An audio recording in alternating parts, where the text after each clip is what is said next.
আজি আমি পঢ়িম গাউছৰ সূত্ৰৰ বিষয়ে গাউছেছ থিয়ৰিম বা গাউছেছ ল এইটো এটা অতিকৈ প্ৰয়োজনীয় সূত্ৰ ইয়াক আমি ভৱিষ্যতত বাৰে বাৰে ব্যৱহাৰ কৰিব লাগিব গতিকে ভালকৈ ধ্যান দি বুজিবা ইয়াৰ ডেফিনেশ্যন বা ষ্টেটমেণ্টটো হ'ল আবদ্ধ পৃষ্ঠ এখনৰ মাজেদি পাৰ হৈ যোৱা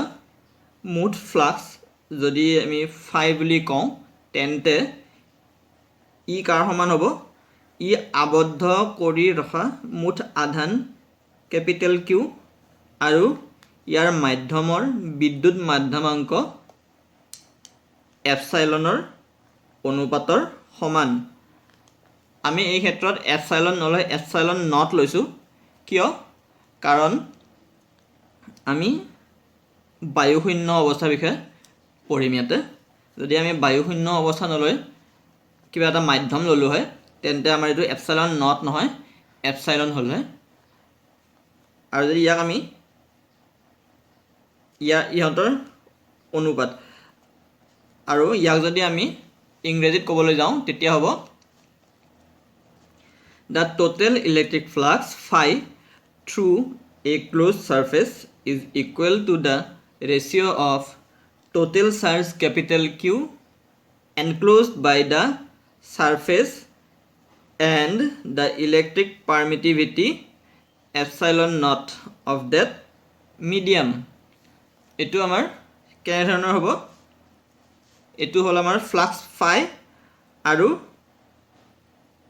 মুঠ আধান আৰু মাধ্যমাংকৰ আমাৰ কি হৈছে অনুপাত গতিকে মুঠ ফ্লাক্স হ'ল মুঠ আধান আৰু মাধ্যমাংকৰ অনুপাত বা ইয়াক তোমালোকক ক'ৰবাত এনেধৰণৰ ক'ব পাৰে যে মুঠ আধান পূৰণ 1/এপচাইলন নট বুলিও ক'ৰবাত ক'ব পাৰে বা তোমালোকেও যদি ইয়াক গাউছৰ সূত্ৰটো ষ্টেটমেণ্ট দিওঁতে যদি তোমালোকে কোৱা যে মুঠ ফ্লাক্স ইকুৱেল টু ইমান হয় বুলি কোৱা তেতিয়াহ'লেও তোমালোকক ভুল নিদিয়ে মই তোমালোকে ভালকৈ বুজি পাবৰ কাৰণে ষ্টেটমেণ্টখিনি এনেকৈ বহলাই দিছোঁ গতিকে এইটো কি বস্তু আমি বুজি লওঁ আমাক কোৱা হৈছে যে আবদ্ধ পৃষ্ঠ এখন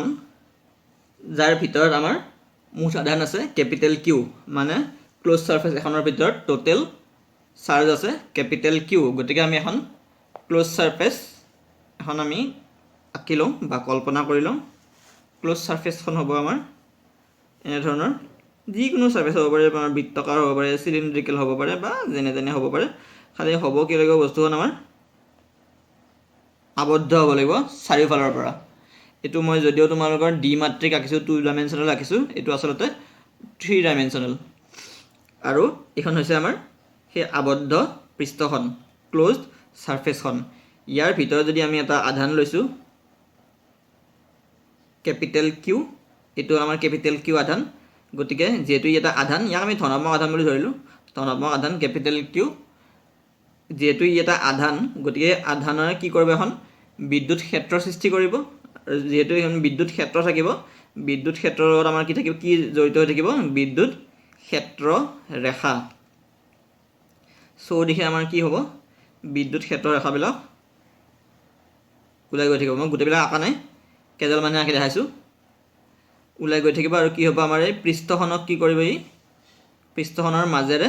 পাৰ হৈ যাব মই ইয়াতে এডাল দুডাল দেখাইছোঁ যদিও ইয়াতে বহুত কেইডাল বিদ্যুৎ ক্ষেত্ৰ ৰেখা বা ইলেক্ট্ৰিক ফিল্ড লাইন্স পাৰ হৈ গৈ আছে আৰু পৃষ্ঠ এখনৰ মাজেৰে আমাৰ যেতিয়া ইলেক্ট্ৰিক ফিল্ড লাইন্স পাৰ হৈ গুচি যাব তেতিয়া আমাৰ কি হ'ব সেই পৃষ্ঠখনৰ এটা আমি কি পাম ইলেক্ট্ৰিক ফ্লাক্স বা বিদ্যুৎ অবিবাহ পাম গতিকে আমি যদি এইখন ক্ষেত্ৰ ধৰোঁ তেতিয়া আমি কি কৰিব লাগিব ইফালৰ মাজেৰে কেইডাল বিদ্যুৎ বলৰ ৰেখা পাৰ হৈ গৈ আছে আমি সেইটো উলিয়ালে ইয়াৰ ফ্লাক্স পাম ঠিক তেনেধৰণে চাৰিওফালেতো আমাৰ বিদ্যুৎ বলৰ ৰেখাবিলাক পাৰ হৈ গৈয়ে আছে গতিকে এই গোটেই পৃষ্ঠখনৰ আমি এটা মুঠ ফ্লাক্স আমি পাম বা মুঠ বিদ্যুৎ অবিবাহ আমি এটা পাম সেই ফ্লাক্সটোক আমি কি কৈছোঁ ফাই বুলি কৈছোঁ আৰু সেই মুঠ ফ্লাক্সৰ মান গাউছৰ সূত্ৰ মতে বিজ্ঞানী গাউছে গণনা কৰি ইয়াক উলিয়াইছিল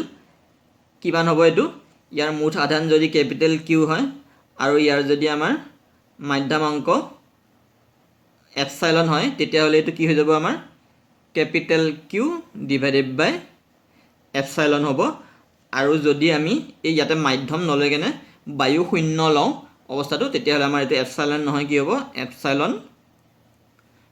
নট হ'ব এইটোৱে হ'ল আমাৰ গাউছৰ সূত্ৰ গাউছৰ সূত্ৰৰ আন এটা ৰূপ আছে মই সেইটো তোমালোকক বুজাই দি আছোঁ গাউছৰ সূত্ৰটো আমি আন এক ধৰণে প্ৰকাশ কৰিব পাৰোঁ সেইটো হ'ল কোনো এখন আবদ্ধ পৃষ্ঠ সাপেক্ষে বিদ্যুৎ ক্ষেত্ৰ প্ৰাবল্য ইৰ পৃষ্ঠ অনুকলন মানে সাৰফেস ইন্টিগ্ৰেল কাৰ সমান পৃষ্ঠখনে আবদ্ধ কৰি ৰখা মুঠ আধান কেপিটেল কিউ আৰু ইয়াৰ মাধ্যমৰ বিদ্যুৎ মাধ্যমাংক এপসাইলন নটৰ অনুপাতৰ সমান পৃষ্ঠ ইন্টিগ্ৰেল কি বস্তু মই তোমালোকক বুজাই দি আছোঁ ইয়াক ইংৰাজীত এনেধৰণে লিখিব পাৰি the surface integral of electric field E over a closed surface is equal to the ratio of total charge capital Q enclosed by the surface and the electric permittivity epsilon of that medium ইয়াক লিখোঁতে আমি কেনেধৰণে লিখোঁ আমি অনুকলন চিনটোত আমি কি কৰোঁ এটা আবদ্ধ চিন দি দিওঁ ই কি বুজাইছে যে আমি এইটো পৃষ্ঠ অনুকলন কৰিছোঁ যেহেতু আমাৰ ইয়াতে কি আছে আমাৰ পৃষ্ঠ সাপেক্ষে কৰিছোঁ আমি এই হ'ল আমাৰ ইয়াৰ পৃষ্ঠ সাপেক্ষে কৰিছোঁ আমি গতিকে এইটো আমাৰ পৃষ্ঠ অনুকলন আৰু আমাৰ পৃষ্ঠখন কেনেধৰণৰ পৃষ্ঠ আবদ্ধ পৃষ্ঠ গতিকে এইটো বুজাবৰ কাৰণে আমি কি কৰিছোঁ এটা কমপ্লিট ঘূৰণীয়া চিন দিছোঁ গতিকে এইটো হ'ল এটা আমাৰ আবদ্ধ পৃষ্ঠ আৰু ইয়াৰ মানটো কিমান হয় কিউ বাই এপসাইলন নট এইটো আমাৰ আগৰ ষ্টেটমেণ্টটোৰ লগত আচলতে একে হয় কেনেধৰণে একে হয় মই তোমালোকক বুজাই দিছোঁ আমি এইখন সাৰফেস লৈছিলোঁ আবদ্ধ পৃষ্ঠ এখন ক্লোজ সাৰফেস যিয়ে কি কৰি ৰাখিছে আমাৰ কেপিটেল কিউ আধান আবদ্ধ কৰি ৰাখিছে মানে ইয়াৰ ভিতৰত থকা মুঠ আধান হ'ল টোটেল চাৰ্জ হ'ল কেপিটেল কিউ আৰু আমাৰ প্ৰথম ষ্টেটমেণ্টটোৰ মতে আমাৰ কি পালোঁ মুঠ flux equal to capital Q divided by epsilon naught ইয়াতে হ'ল আমাৰ এই মাধ্যমৰ মানে বায়ু শূন্য বা শূন্য মাধ্যমৰ মাধ্যমাংক পাৰ্মিটিভিটি এপসাইলন নট এতিয়া আমাৰ দ্বিতীয়টো ষ্টেটমেণ্ট কেনেকুৱা হয় আমি চাওঁ আমি ফ্লাক্সৰ যেতিয়া পঢ়িছিলোঁ ইয়াৰ আগৰ ভিডিঅ'ত তোমালোকে চাই ল'বা মই ডেছক্ৰিপশ্যনত দি দিম তেতিয়া আমি কি পঢ়িছিলোঁ যে flux equal to E vector dot integration of E vector dot D A for vector sin এটো dot product আমি এটো পাই আহিছিলোঁ আমাৰ কিহৰ কাৰণে খোলা পৃষ্ঠৰ কাৰণে ওপেন সাৰফেসৰ কাৰণে আৰু আমি ক্লোজ সাৰফেসৰ কাৰণে কি পাই আহিছিলোঁ phi equal to integration ইয়াতে আমাৰ এটা আবদ্ধ কৰি ৰখা চিন এটা আৰু E dot D A যেহেতু এইটো আমাৰ পৃষ্ঠ সাপেক্ষে আমি বিদ্যুৎ ক্ষেত্ৰখনক অনুকলন কৰিছোঁ গতিকে এইটো আমাৰ পৃষ্ঠ অনুকলন আৰু এইটো হ'ল আমাৰ আবদ্ধ পৃষ্ঠৰ চিন আবদ্ধ পৃষ্ঠ মানে কি ধৰা আমি ইয়াৰ পৰা যদি আৰম্ভ কৰিছোঁ অনুকলন কৰা আমি আহি কেনে ইয়াতে শেষ কৰিছোঁ মানে গোটেই পৃষ্ঠখন লৈ ৰাখিছোঁ পৃষ্ঠখনৰ কোনো অংশ আমি এৰি দিয়া নাই গোটেই পৃষ্ঠখনৰ সাপেক্ষে আমি কি কৰিছোঁ অনুকলন কৰিছোঁ পৃষ্ঠখনৰ কোনো জায়গা এৰা নাই ইয়াতে যদি লৈছোঁ আমি ইয়াতেও সৰু পৃষ্ঠখন লৈছোঁ ডি এ এইখিনি যদি ডি এ হয় ইয়াতেও আমি ডি এ লৈছোঁ ইয়াতেও আমি ডি এ লৈছোঁ ইয়াতেও আমি ডি এ লৈছোঁ আৰু ইফালেও আমাৰ গৈ আছে ইলেক্ট্ৰিক ফিল্ড লাইনছবিলাক ইফালেও গৈ আছে ইফালেও গৈ আছে আমি কি কৰিছোঁ এই মুঠ পৃষ্ঠখনৰ প্ৰত্যেক ঠাইতে কি কৰিছোঁ আমি এই ডি এ লৈছোঁ আৰু এই প্ৰত্যেকটো ডি এৰ মাজেৰে কিমানখিনি ফ্লাক্স পাৰ হৈ গৈছে ডি ফাই সেইটো আমি উলিয়াই লৈছোঁ আৰু গোটেইখিনি আমি কি কৰিছোঁ শেষত অনুকলন কৰি সামেশ্যন কৰিছোঁ অনুকলন কৰা মানে আমি গোটেইখিনি যোগ কৰি দিছোঁ সাম কৰি দিছোঁ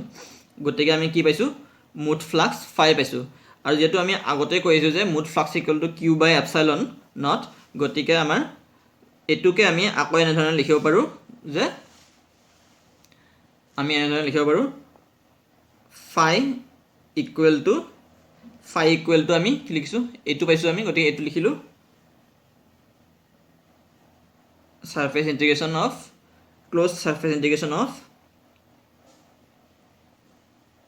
ই ডট ডি এ আকৌ আমি ফাই মানে কি এই পাইছোঁ গাউছৰ সূত্ৰৰ পৰা কিউ বাই এপচাইলন নট গতিকে আমি দেখিলোঁ যে ফাই মানে এইটো গতিকে সেকেন্ড স্টেটমেন্ট মতে এইটো মানেও আমাৰ ইকুৱেল টু দিস গতিকে আমি এইখিনি গাউছৰ সূত্ৰ মতে পালোঁ আমি এই গাউছৰ সূত্ৰটো প্ৰমাণ কৰিব পাৰোঁ আৰু আমি ইয়াক নেক্সট ক্লাছত প্ৰমাণ কৰি দেখুৱাম এই ক্ষেত্ৰত তোমালোকে এটা বস্তু ধ্যান দিবা আমি আধানটো ইয়াতে মাজত লৈছোঁ আমি যদি ইয়াতে ললোঁ হয় সাইডত ললোঁ হয় তেতিয়া হলো আমি এইটো সূত্ৰই পালোঁ হয় বা এইখিনি একেবাৰে সাইডত ললোঁ এইটো সূত্ৰই পালোঁ হয় কিন্তু বাহিৰত ললেহে বস্তুটো অলপ সলনি হৈ যায় আমি ইয়াৰ মান 0 পাই যাম সেইবিলাক বিষয়ে আমি ভৱিষ্যতত পঢ়িম বা এই আকৃতিটো আমি যেনে ধৰণে নলওঁ কিয় তথাপিও আমাৰ